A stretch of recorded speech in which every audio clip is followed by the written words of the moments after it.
So, the month of September. All right. A lot of you may not know this. If you don't, that's fine. One of the biggest patterns in September is, people think that October is always going to be the scariest month for the markets. But indeed, it actually ends up being a month prior. September is the most volatile month of the year when you go back and backtrack, especially has been over the last 10 to 20 years. All right.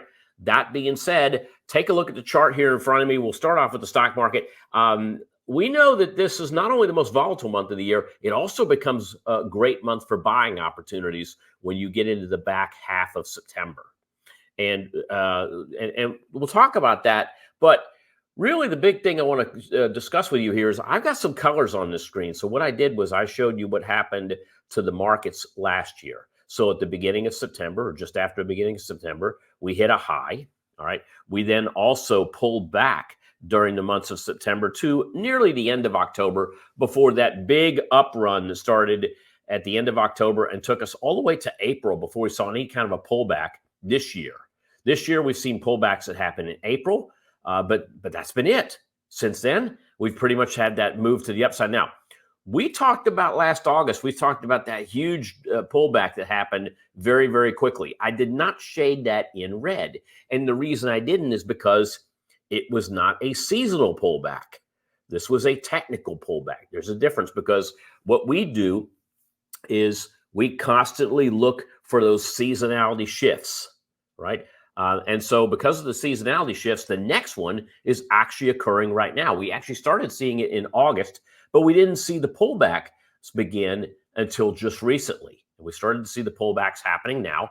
Where are we likely to go? Well, we do see seasonal shifts that happen in September, but as we get into October, things actually start to change. And that area that we're seeing right here, this area of red, if we look at, and I don't want to jump into this too much, but as we look into longer term opportunities, that red starts to shrink, right? But we definitely see September as a volatile month. What kind of pullbacks could we be looking at? So we can look at pullbacks of any size, but if you go back and you look at the lows that happened in June, that also corresponds with the low on this fork. This is a fork where we start here. And we snap this low move to this high move back to this low move here. And it actually snaps what we call Andrew's pitchfork. And Andrew's pitchfork is telling us that we still see upside trends, but we could see some short-term pullbacks. Now, the next area of pullback seems to be around the 525 area. And then from there, if we break through that, we could see what we call an ABC correction that could take us down into the area of 500. This could all happen. And if it does happen, it's likely to happen this month, not so much in October. But I would love to see the pitchfork stay the way it is.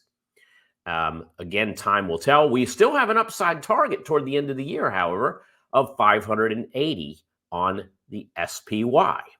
Let's look at bonds. Now, will bonds be congruent to that? Well, if the Fed has anything to do with it, I believe that's true. Bonds are gearing up for new year-to-date highs as interest rates could fall. Now, if interest rates fall, all right, then we do expect to see us push through the 100 area. 102.50 is the target for TLT. But that doesn't mean that we're going to immediately see a move higher in the stock market. The stock market typically precedes the bond market when we see these pullbacks in interest rates. So don't expect it to happen all right away. But if we do get above 102.50 and get a nice trend higher, that should lead to higher moves in the stock market. Let's look at the dollar. Now, in order for this to all work together, the dollar has to fall, right?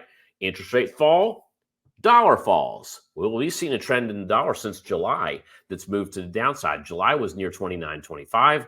And last month, we were talking about, will the dollar fall? It has definitely done that, and it's fallen below 28.5. In fact, it fell down into the high 27s. We got a little bit of a pullback here recently, but again, the trends on the U.S. dollar are dropping.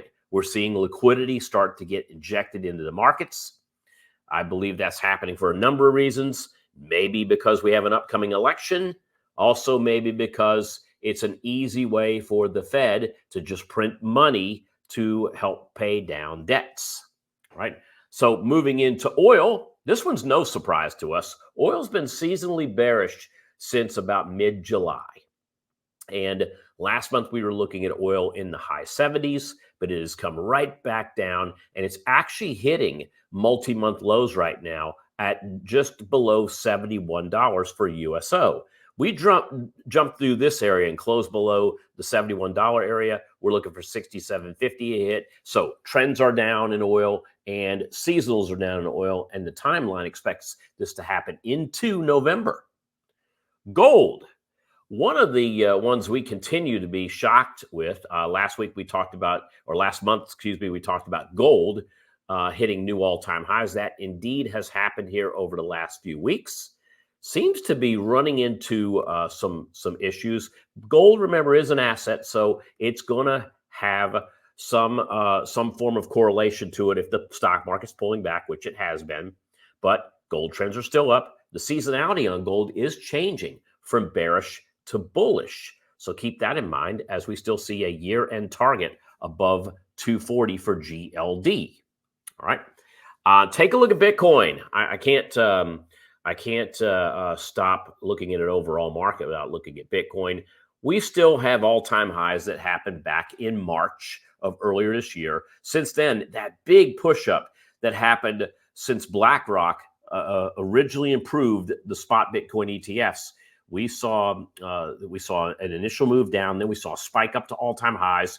Since then, we've been in this lower high and lower low category, and it's taken us down to really the latest spike was below 50. If we spike down again, I expect us to go into around the 47.5 area, but there's a low probability of that happening. If this spike stays true, we're probably seeing 55 as the next target low, which that hit almost recently. I like this above 66,000. Until then, we're still in a rut. We close above 66,000, and I think the all-time highs get eclipsed, and all of a sudden now we're at that 87 level, which is what I'm seeing. But it might be a little while before that happens. Until then, Bitcoin summer is just, turning into Bitcoin fall. Trends are down, but we are entering a seasonal bullish period. What we know about Bitcoin is it does tend to falter in September. But October, we've seen double-digit gains year after year after year. So getting through the month of September is critical for Bitcoin. Remember last month's spike in the VIX that took us all the way up to, 70? I mean, it was an absolute crazy first week of August. Since then, it chimed back down, but now we're in that area where we're seeing some bearish trends, some bearish seasonality, and we saw a spike up this week that started off September, and we're seeing some consistent rises in volatility. So I don't think it's over by any means. I think that we are going to see volatility at least for the next 10 days to 2 weeks before we're out of that, right? And finally, let's talk about the takeaways. So first of all, trends. I've said this before that the Mag 7 was leading the rally. They seem to be leading the pullbacks that have happened here, especially in the last couple of weeks. Take a look at the seasonals. You got September bearish. October turns bullish, but even this can be debated on what time frames you're looking at. And finally, we are in an election year. This is a very polarizing event, no matter where you look. If you look on the right side channels, Donald Trump is leading in the polls. If you look at the left side channels, Kamala Harris is leading in the polls. It looks like if you stay dead center, it's a dead heat. And that right there is causing political volatility. So again, time is going to tell what the trends, time is going to tell what the seasonalities, and time is going to tell if one of these two candidates break out and start to see some consistent leads in the polls as we enter October, as we enter November, and as we enter election day.